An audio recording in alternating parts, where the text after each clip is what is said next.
Boa tarde.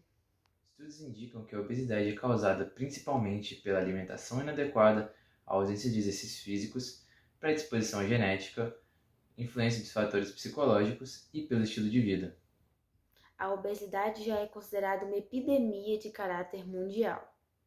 Embora os fast foods possam poupar tempo, eles são muito prejudiciais à saúde das pessoas. Veja também uma entrevista com a médica endocrinologista Laisa Marconi sobre os prejuízos da ingestão em excesso dos alimentos processados e o papel da indústria alimentícia brasileira nisso. Teremos a participação de uma estudante de psicologia que ganhou peso durante a pandemia para relatar como foi a sua experiência e a de seus primos nessa situação. E também vamos mostrar algumas curiosidades bem significativas sobre a obesidade. Seja bem-vindo a mais uma edição do jornal que mostra a realidade da obesidade nos dias atuais. Está começando o Jornal Real. Nós vamos começar o jornal entrevistando por webconferência, por conta da pandemia, a médica endocrinologista Laisa Marconi, que nos contará quais são os fatores que desencadeiam a obesidade. Conte-nos um pouco sobre isso, Laisa. Boa tarde, Juliana. Boa tarde a todos.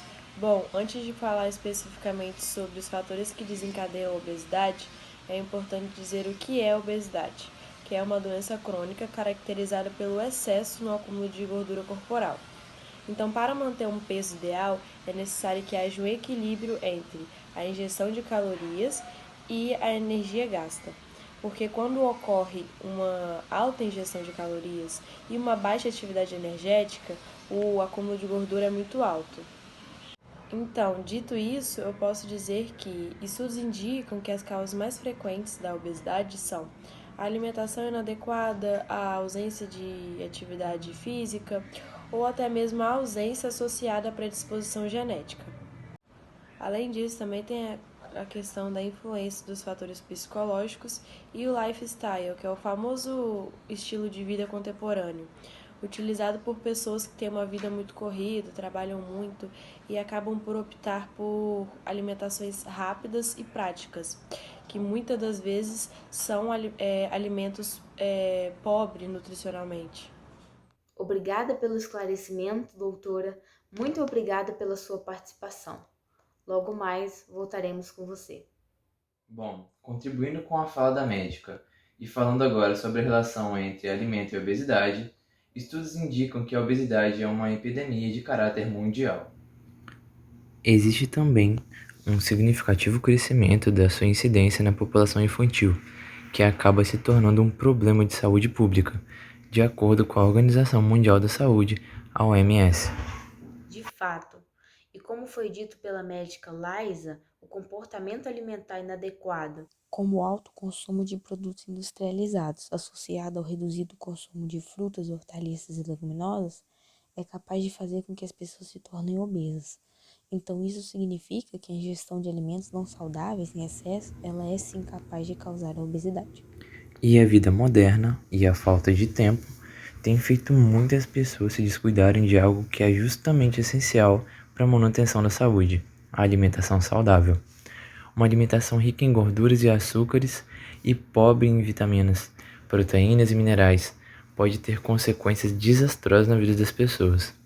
Agora, dê uma olhada nessa charge que une a ideia de alimentação inadequada com a obesidade.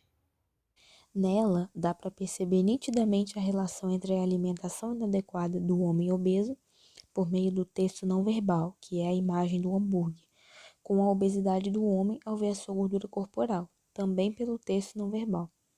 A charge também evidencia, ironicamente, a falta de importância que o homem obeso dá para a fala do outro homem sobre a obesidade, só se importando em comer excessivamente. Bom, vamos entrevistar agora, novamente por webconferência, o nutricionista e professor da Universidade do Rio Grande do Sul, William Israel, que vai nos contar um pouco sobre os pontos positivos e negativos do consumo de fast food.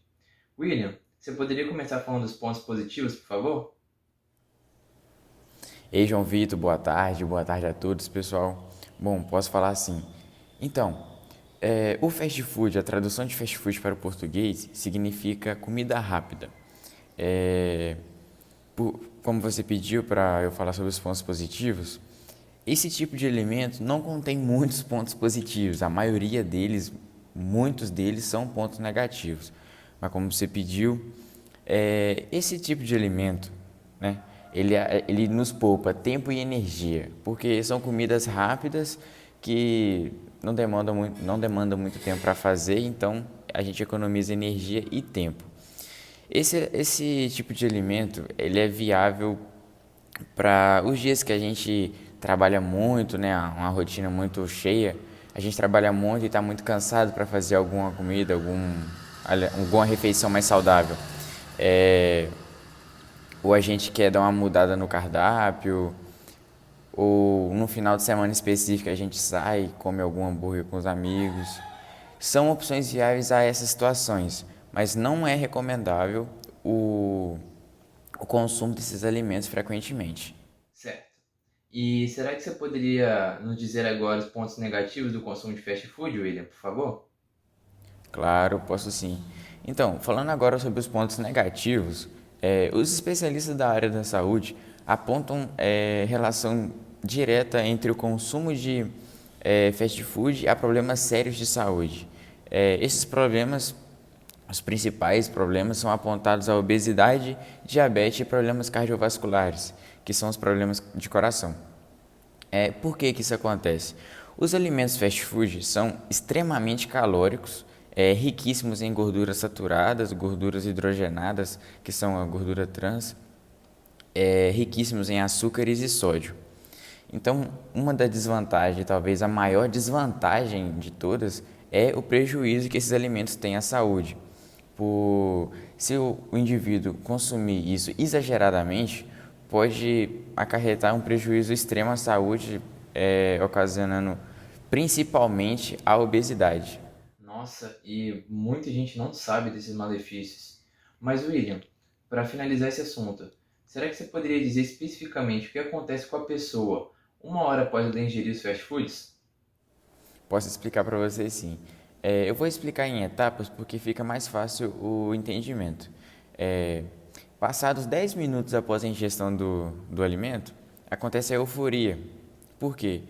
Depois do excesso de calorias que entra na nossa corrente sanguínea, aumenta a segurança, a sensação de segurança. Por quê? O nosso cérebro pensa o seguinte: quanto mais ingestão de calorias, melhor, porque se caso acontecer alguma escassez de alimentos ou alguma crise relacionada a alimentos, ele vai ter energia suficiente para passar aquele período de dificuldade. Depois de 20 minutos após a ingestão do fast food, acontece o pico de glicemia. Isso acontece por quê? Porque os pães usados nos fast food, eles têm muito xarope de frutose. Esse tipo de açúcar, ele entra rapidamente na corrente sanguínea, aumentando o nível de glicemia. Esse tipo de açúcar, depois que está na corrente sanguínea, ele leva à produção do neurotransmissor dopamina. Esse neurotransmissor, ele nos dá a sensação de prazer e bem-estar. É bem similar ao das drogas. Por isso que leva ao consumo constante, o consumo frequente de fast food. Temos que ficar de olho quanto ao consumo excessivo dos fast foods para evitar que ele cause obesidade. William, muito obrigado pela sua participação. Você vai ver logo após os comerciais os malefícios que os alimentos processados podem causar à saúde. Já voltamos. Dicas simples para evitar contaminações no dia a dia. Lave sempre as mãos calmamente, segundo as orientações médicas. Leve sempre um frasco de álcool gel para completar a asepsia das mãos. Não compartilhe copos e talheres. Lave sempre os alimentos que serão consumidos crus. Lembre-se de que a saúde se faz com bons hábitos e prevenção. Oferecimento Aseptigel. Prevenção é a melhor proteção. Nesse bloco, retornaremos a falar com a médica endocrinologista, que possui doutorado na área de nutrologia e saúde, que vai contar para a gente sobre os prejuízos da ingestão de alimentos processados e o que a indústria, qual o posicionamento da indústria diante disso. Antes, Laisa, você poderia explicar para o nosso público o que seria alimentos processados? Boa tarde novamente a todos. Bom, os alimentos processados, eles são aqueles que são fabricados com adição de sal, açúcar, óleo ou vinagre, para que eles durem por mais tempo e fiquem agradáveis ao paladar. Exemplos deles são as conservas de legumes, azeitonas e pães. Já os alimentos ultraprocessados são aqueles fabricados com muitos ingredientes e geralmente possuem em sua composição aditivos químicos, como os corantes, além de uma grande quantidade de sal, açúcar e gordura. Eles têm um sabor realçado e possuem um prazo maior de validade. Exemplos deles são os biscoitos, os salgadinhos de pacote e os refrigerantes. Então, como alguns ingredientes e métodos de processamento alteram desfavoravelmente a composição dos alimentos, como aumentando a quantidade de sódio ou de calorias, o Guia Alimentar para a População Brasileira, que é um documento feito pelo Ministério da Saúde, ele recomenda que os alimentos processados sejam ingeridos em pequenas quantidades. Já os ultraprocessados, por serem desbalanceados nutricionalmente, eles sejam evitados por completo. A indústria alimentícia brasileira afirma que os alimentos processados eles contribuem com 25% do sal ingerido pelos brasileiros. Então, o grande vilão seria o sal e o açúcar adicionado.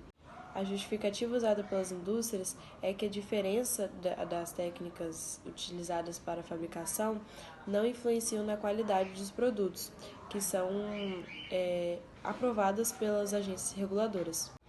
Obviamente que a indústria da alimentação ela é uma peça fundamental para a economia brasileira, mas também é fato de que a venda desses alimentos processados e ultraprocessados, chamados industrializados, eles contribuem muito para a obesidade, porque esses alimentos eles são ricos em gorduras saturadas e hidrogenadas, em açúcar e em sódio. Muito obrigada pela sua participação, doutora.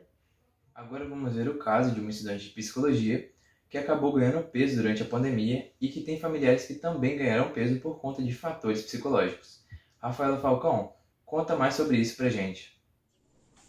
Oi, boa tarde a todos. Então, antes de falar sobre mim e os meus familiares, já que vocês estão falando sobre obesidade, eu gostaria de dizer que eu faço faculdade de psicologia e eu vi uma pesquisa feita pela Pesquisa Nacional de Saúde que mostra que 1 em cada 5 brasileiros ganhou peso durante a pandemia. Então, segundo essa pesquisa, no Brasil, cerca de 20% das pessoas com mais de 18 anos já estão obesas, que é o caso dos meus primos, que eu vou falar mais para vocês depois.